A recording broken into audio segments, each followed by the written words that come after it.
Hi, thanks for joining me on Hope Brokers. I have kind of an opportunity. I think there's power in sharing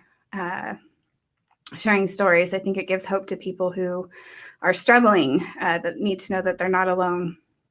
There are so many people out there who have their own trials, who have had their own pain points, who have been in their own bottoms of despair, and who are triumphing, who are who have risen above the ashes like a phoenix, so to speak, and who are giving hope to others by being a light in the way that they live, in the way they speak, in the way that they inspire other people. And so I thought I really want to open this up to the public and just say, if you have a story, if you've been there where there just was no light at the end of the tunnel, if you've been there where you just did not want to spend one more day living in the pain, the overwhelming pain or the overwhelming fear, the overwhelming anxiety, and you've been there, and somewhere you were able to dig yourself out of there. Somewhere in there you were able to rise above. Somewhere in there you were able to find the strength to endure, and then become a beacon of hope to so many people around you. And you know who you are. I think we humbly know who we are, right? Because we know that we're supposed to help. So with all that being said, I thought what I wanted to do is just share. I have a story that I shared in a collaborative book. This isn't a paid thing. It's going to be a collaboration of many, many stories from all different perspectives. I mean, I don't know what takes somebody. We all have different journeys and different walks of life and trials and some of us have really, really experienced true despair and devastation where you just don't know. You just don't know if you're just going to make it one more day, and those are the people I want to hear from, is the people that fought hard to stay, that fought hard to be hope for somebody else. So sorry. Those are the people I want to hear from. If you have a story and you have risen above and you are that light of hope to somebody, please. I'm going to share the actual email address as soon as I read this. But this is a story that I shared in a collaborative book just about meditation, but what meditation did for me after Talon passed. This is a variation of the actual one that was printed. Just breathe. Breathing is something we do instinctively. Our mind sends a message to our lungs to inhale life into our body. Without breath, we simply die. The day we lost Talon, I watched helplessly as several emergency room nurses tried to breathe life back into my son. They took turns rotating stations so that when one of them got tired, another one could step in. My son could not breathe on his own. His heart was not beating on its own. My son's death changed the way that I breathe. I had no idea how many times a day I would hold my breath. In moments of remembering my son, I would literally stop breathing and wouldn't even realize it until I gasped for air. My basic need to breathe was trumped by my need to fully concentrate on trying to wrap my head around a life without my son in it. Not only was I holding my breath, but I would also find myself screaming my breath out of my lungs, crying hysterically and suffocating on my tears and hyperventilation as I just tried to make sense of his loss. I was invited to attend a meditation class that would last 3 days. I hesitated as I did not want to leave my home, the place where I felt safe. Leaving my home gave me such anxiety. Many times in public, I would find myself finding little things that reminded me of my son, and I would just lose it.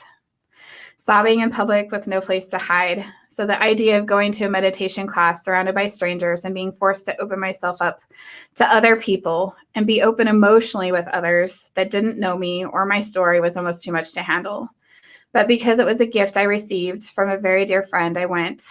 I was open to trying anything that would help me heal the pain. I wanted relief, and I wanted to learn how to cope with my newfound reality. As I sat in class surrounded by strangers, our meditation began. I had no idea going into this class that my soul, my body, my mind, my spirit, and my well-being was aching for this kind of therapy. As our mentor went through the instructions for the different techniques of breathing, I could slowly feel myself become more and more vulnerable. It is amazing how just the act of concentrated breathing brings us to a very emotional place, a space where you become one with your body, your mind, and your emotional being, breathing in and out in counts to a rhythm, a hum, a state of meditation where you feel so raw and so grounded, yet almost floating at the same time. There I was in a room of people whose only connection to me is that they too are there to heal. I wish I could describe where my mind took me in those moments of breathing, but I know that I was full of hurt, sadness, anxiety, hopelessness, and a sense of being lost without my son. As we continued through the exercises, I could feel my soul start to feel a sense of easement. I felt every emotion of anger, panic, and heartache start to stream from my eyes. I felt all the emotions I'd been holding in while holding my breath. As I released many tears that I had just been holding in, trying to be strong for everyone around me, trying not to show how broken I truly was, trying to pretend that I was okay. So many emotions I had been suppressing, just aching to get out. Emotions that desperately were trying to claw their way up, that I had continued for so long to push down. Simply, I needed to cry. I needed a release. I needed to be aware of all those feelings that were just below the surface, dying to get out. So many tears that I almost forgot I was crying until I could feel them continuing to run down my face. Tears. The tears remembering 17 years with my son, trying to recall every single memory there ever was. Tears mourning all of the milestones I will miss without him here. Milestones such as seeing him graduate high school, going into the Army, succeeding in MMA, getting married, and having kids of his own. Tears from the anger I felt for having him gone too soon, rolling down my face in a constant flow as I released all the emotion I had been bottling up for way too long. So many tears. As I cried, I started to become aware of just how breathing was allowing me to focus on all of the pain and where it was coming from. It allowed me to go to all of the places in my mind that I had been avoiding. I was able to recall every single moment that traumatized me and face it head on. Even though I was surrounded by others, my journey was so personal. I was focused on my healing, even though I was aware of the rawness of the others in the room, which somehow gave me comfort to know that we all had our own past that we were all just trying to walk through. Being in a room of others facing their own demons gave me strength to continue in my healing. I went through 3 days of meditation, 3 very long, exhausting days of forcing myself to face all of the emotions I had tried so hard to push down. At the end of the 3 days, I was completely wiped out. My body was tired. I can't remember a time when I just felt so tired I wanted to sleep for days. When your body and mind are healing, you must take time to recover. Just like with any surgery or illness, I slept for days. I will never forget the way I felt after I'd slept. I had a new sense of strength. I had hope for the first time that if I ever needed the tools to get through this, I had learned exactly what I needed to do and that I would be okay. I felt a sense of relief that finally everything that I had been forcing myself to hold in was no longer buried. I was dealing with it, and it was okay to be present with all the feelings, thoughts, heartache, the pain that I had not allowed myself to fully feel until now. It's okay to not be strong all the time, and it was okay to need help. I will admit I was skeptical when I was told about meditation. How could going to a class with a focus on breathing really help? I imagined that it would probably be a waste of time. I had never tried meditation and had also believed that many people who practice meditation were of a certain lifestyle, a lifestyle that was more spiritually centered than I would have liked to be involved in. I wanted to be spiritual, but my relationship with my creator was suffering. That too was another thing that was weighing heavily on my mind. After completing the class, what I realized is that meditation is the key to unlocking self-awareness. It's the key to healing when done with the proper instruction and in a safe environment with people that you can trust. Breathing, the source of which we live, is essential to our mental health. I recognize now that it's just as important to have sessions focused on breathing as it is to instinctively breathe on our own. The power in allowing yourself to become completely and truly in tune with the very thing that helps you live is such a vital tool in allowing your body, mind, spirit, and soul to heal. Days when my mind is a mess, my heart hurts, and my soul seems empty, I remember what I was taught, and I remember to just breathe. So I'm going to share another story. This is the one that I will actually do for the book itself. This will be my story for the collaborative book. Really, what I'm just looking for is for people to share stories of, you can, however you write, whether it's poetry, whether it's a haiku, whether it's drawing, whether it's a monologue, however you want to share your story. And then we will have a panel of people that will choose 30 of them. I actually won't be involved in the choosing process because I just think it makes me a little biased. But here's the story that I will publish. The storm.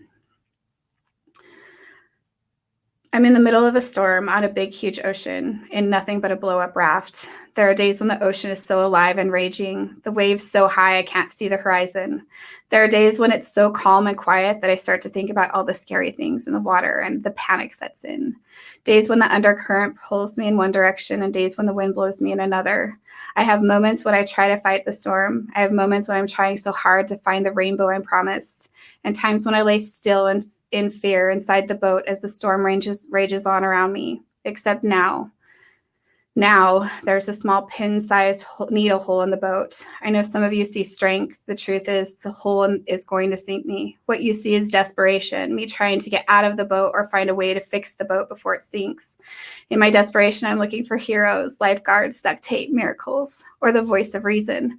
There are even moments that I long so much to not be in this boat alone. And there are others in this storm, in their own boats, trying to survive the storm.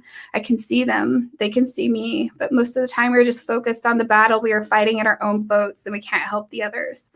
I'm doing what I need to survive. There are times I think I'm going to lose it. I sometimes envy the ones that have booze, medicine, cigarettes, etc. on their boat. But I also know that I need to be in control to navigate my way through. And I can't help others until I'm safe from the storm.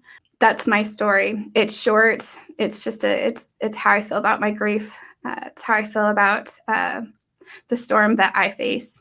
And I want you guys to share. I would love to hear from you. But so here, let me just put my, I'm going to put my email address up. Okay. So there's the email address. You can send art, poetry, a story, haiku, again, anything. And we'll have a panel of people that will pick. This is something I've already purchased and paid for. I have publishing already paid for. I have editing already paid for. I have the book already paid for. I just want to invite others to share their stories of hope in these times, especially so that others can know that they're not alone. So if you want to participate, please submit your entry to this email address. And I look forward to hearing from you guys.